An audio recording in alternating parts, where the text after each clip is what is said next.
Hello students, today we are going to see the explanation of the lesson Miss Slippery part 1. Given below are extract from the story of a lonely girl who is teased by classmate in school because she is upset and unnerved due to certain problem at home. She is unable to do any task well. The story tells us what happened next. आपल्याला जे खाली जो paragraph दिलेला आहे तो paragraph एक कथा आहे, स्टोरी कुणाची? अ लोनली गर्ल, एका एकांकी मुलीची. Who is tease by classmate in a school, जिला शाळेतील वर्गातील मुली चिडवत असतात. Because she is upset and annoyed due to certain problem at home. ती मुलगी काही घरगुती समस्यामुळे ती कशी असते, कायम उदास आणि भ्यालेली असते आणि त्यामुळे she is unable to do any task well, कोणतेही काम नीटपणे करू शकत नाही. The story tell us what happen next. पुढे काय होते ते या गोष्टीतून आपण जाणून घेऊया. पार्ट 1 अगोदर. I got ready and went to school. In the first period, our class teacher who taught us English told us to take out our composition notebook. I took out the mathematic notebook by mistake.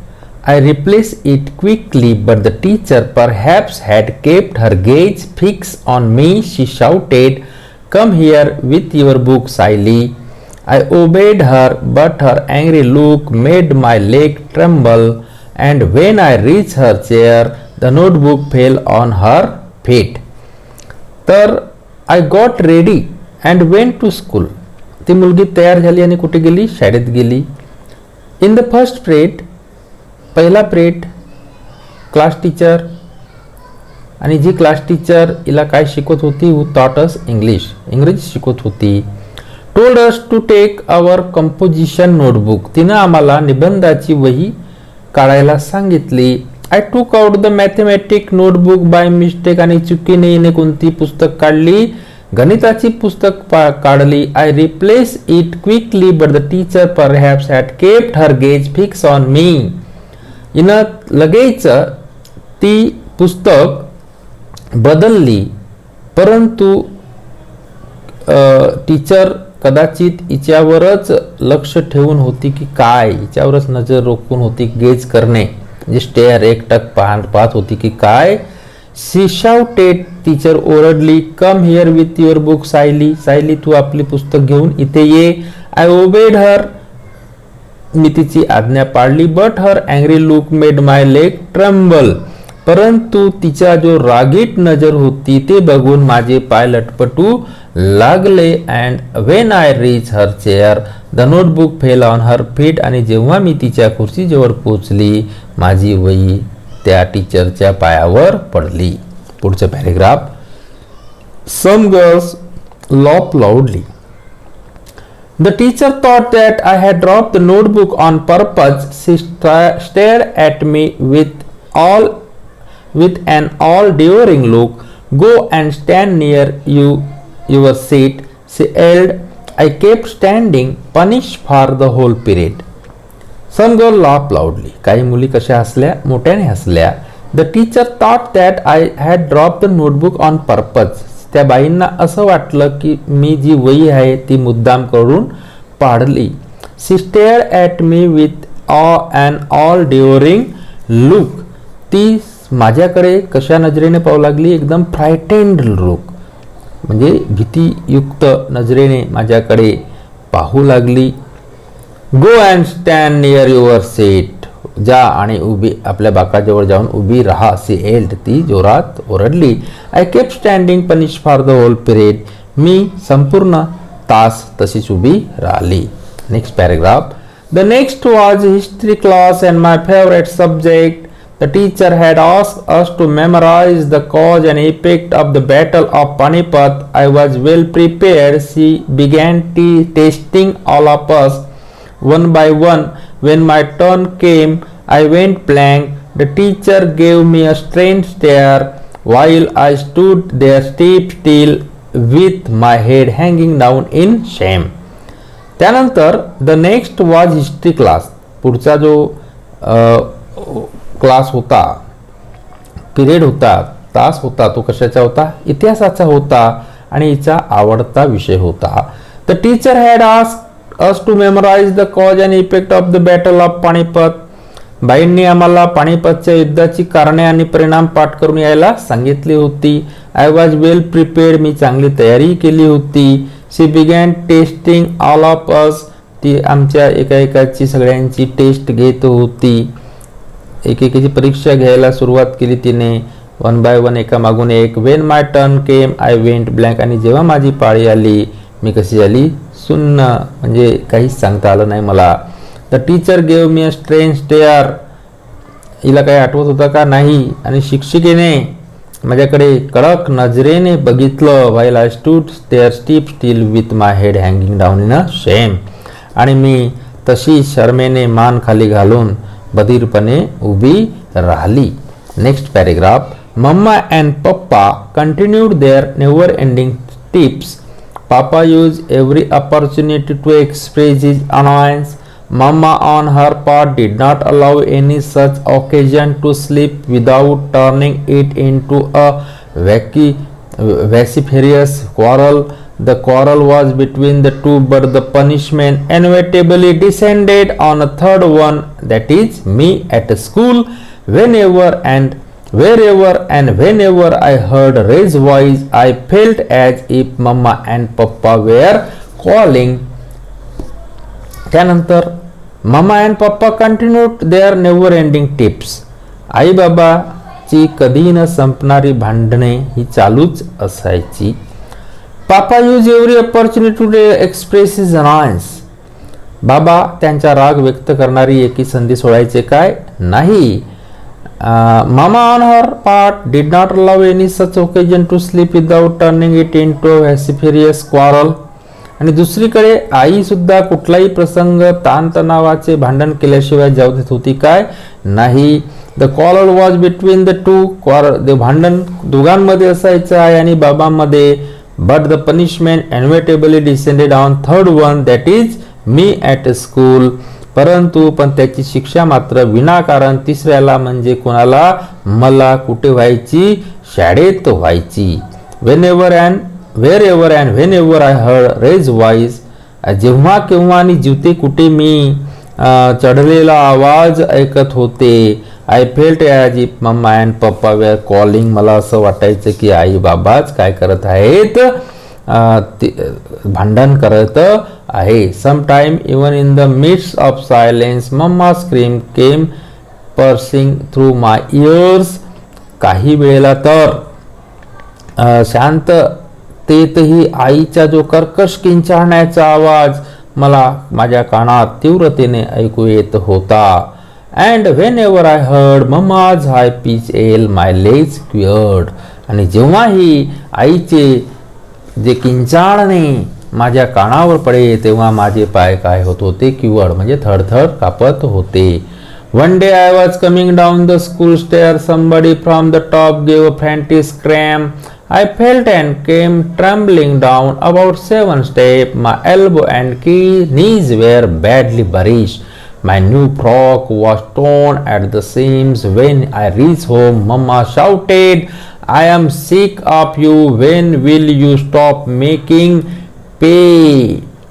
me pay through my nose for such extravagant losses? आणि त्यानंतर एके दिवशी काय झालं? I was coming down the school stair. मी शाळेच्या पायऱ्या उतरत असताना somebody from the top gave a frantic scream. वरून कोणीतरी अचानकपणे काय केला? किंचाळला. I fell and came tumbling down about 7 stair. मी किती पायऱ्या खाली गळगळत पडली? 7 पायऱ्या खाली गळगळत पडली. My elbow and knees were badly bruised. माझ्या कोपरांना आणि गुडघ्यांना काय झालं? थोडंसं खरचटलं, बरेच खरचटलं. My new frock was torn at a SIM.